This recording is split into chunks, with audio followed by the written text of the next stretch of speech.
स्वागत है भाई सभी लोगों का। आफ्टर सिलेक्शन क्या करना है क्या नहीं करना है, इस पर सभी लोग वीडियो चाहते थे।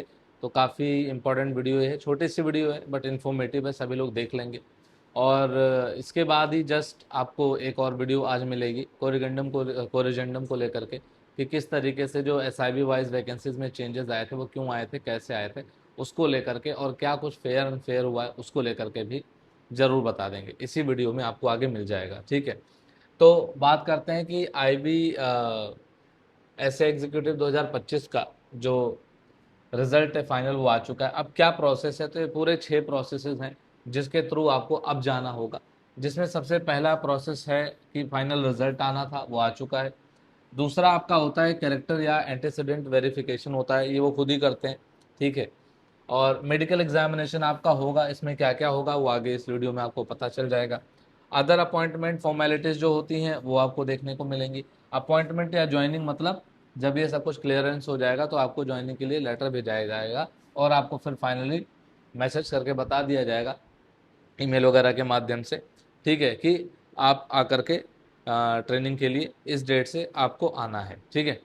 अब यहाँ पर कुछ इंपॉर्टेंट बातें हैं जिस पर डिस्कस करना जरूरी है कि ये पूरा प्रोसेस क्या था भैया। टीयर 1 कंप्लीट हो गया, 2 हो गया, 3 हो गया, फाइनल सिलेक्शन डिक्लेयर हो गया। अब करेक्टर या एंटीसीडेंट वेरिफिकेशन वो करेंगे, मेडिकल एग्जामिनेशन आपका होगा और अपॉइंटमेंट और ज्वाइनिंग के प्रॉपर इंस्ट्रक्शंस आपको दिए जाएंगे, क्या कैसे क्या लेकर के आना है, क्या करना रहेगा, सब कुछ। अच्छा, एक कैरेक्टर एंटीसीडेंट वेरिफिकेशन होता क्या है। Selected candidates remain subject to character and antecedent verification. वो पता करते हैं कि कहीं आप चट्टे तो नहीं है, मतलब कहने का है कि आपका कहीं कोई क्रिमिनल रिकॉर्ड तो नहीं है, कहीं पर आपने कोई केस तो नहीं कर रखा है, कोई आप पर केस चला है, बहुत सारी चीज़ें वो कंफर्म करेंगे, ठीक है।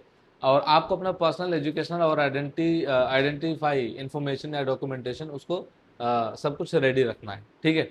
अच्छा सर, इसमें क्या क्या होगा, मतलब वही जो आपके पास है, जो नहीं है वो कहाँ से लाओगे, ठीक है। और जो नहीं है, होता ही नहीं है, वो कहाँ से लेके आओगे।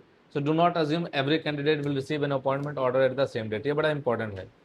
मतलब ये जो आपको अपॉइंटमेंट का जो डेट मिलता है वो सेम डेट जरूरी नहीं है सबको मिले, पहली बात तो कोई घबरा जाए कि हमको तो अब तक आया नहीं, हमको तो अब तक देंगे, आपका नाम अगर लिस्ट में आ जाएगा, ठीक है, तो इसके लिए घबराना नहीं है। अच्छा, मेडिकल एग्जामिनेशन में क्या क्या होता है देखो भाई। मतलब ये तो आईबी के जो कॉम्पिटेंट अथॉरिटी होंगी वो ये करेंगे आपका, ठीक है, जैसा उनको बताया जाएगा। बट क्या क्या चीज़ें होती है, बहुत कॉमन चीज़ें होती है, इसके लिए आपको बहुत ज़्यादा टेंशन नहीं लेनी है कि क्या ऐसा मेडिकल चेकअप हमारा कर देंगे कि हमको बाहर कर देंगे, ऐसा कुछ नहीं होता है बहुत, ठीक है। तो अब इसमें क्या होगा, फॉलो द रिपोर्टिंग डेट, वो आपको बताएंगे कि क्या आपको कब रिपोर्ट करना है, कब आपको सबमिट करनी है चीज़ें, या आपको खुद भी जाना है। वेन्यू बता देंगे, इंस्ट्रक्शंस दे देंगे। तो आप अपना ईमेल वगैरह आगे चेक करते रहना कितने टाइम में आएगा भाई। तो देखो, अभी जस्ट आपका क्या हो गया है, रिजल्ट अभी डिक्लेयर हुआ है आपका, ठीक है। तो आप मान के चलो एक हफ्ते के अंदर या 10 दिन के अंदर, 1 से 10 दिन के अंदर हो सकता है आपको अलग अलग चीज़ों के लिए धीरे धीरे ईमेल आना शुरू हो जाए। तो ईमेल पे आप एक्टिव रहो, डेली आप जब उठो तो बस एक बार रिफ्रेश करके देख लिया करो बस, ठीक है।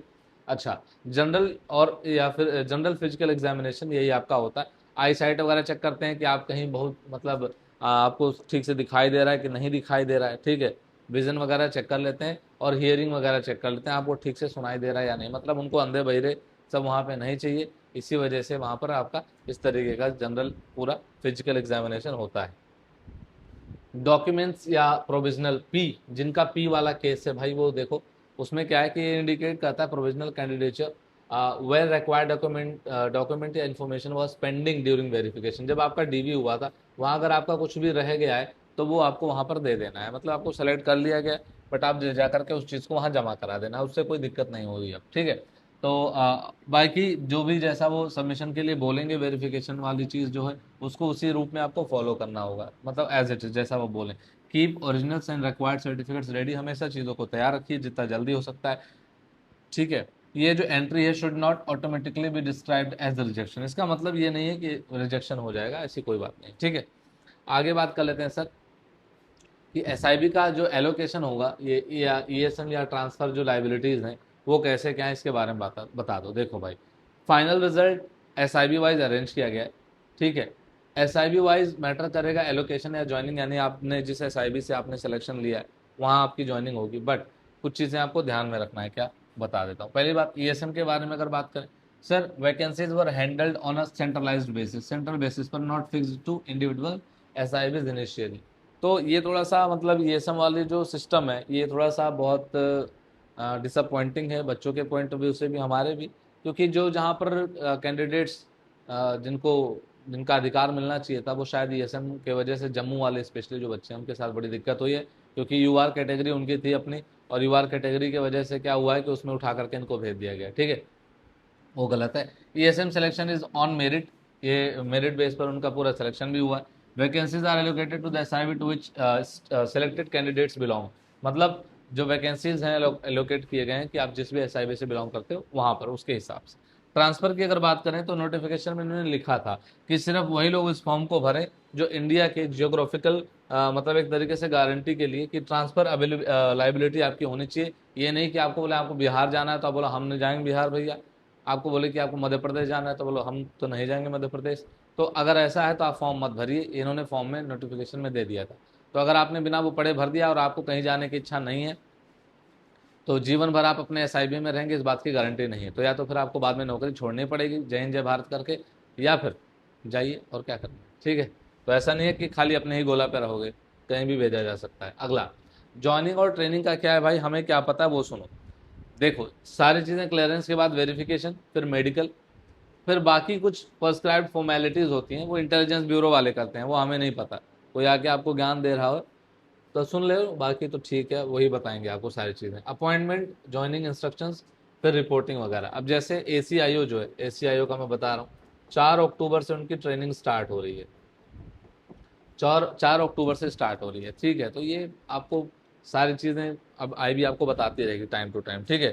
ट्रेनिंग की अगर बात करें तो देखो भाई, the notification material review does not specify fixed कोई ट्रेनिंग ड्यूरेशन या फिर सिंगल ट्रेनिंग सेंटर, ऐसा कुछ भी पता नहीं है, ठीक है। बट हाँ आपको अलग अलग एरिया में, अलग अलग जोन में आपको बुलाया जा सकता है, वहाँ आपकी ट्रेनिंग होगी, ठीक है। कोई इसका कुछ खास फिक्स ड्यूरेशन नहीं, बट फिर भी आप मान करके चलो कि 6 मंथ्स की ट्रेनिंग तो मिनिमम रिक्वायर्ड होती ही होती है हर जगह, ठीक है।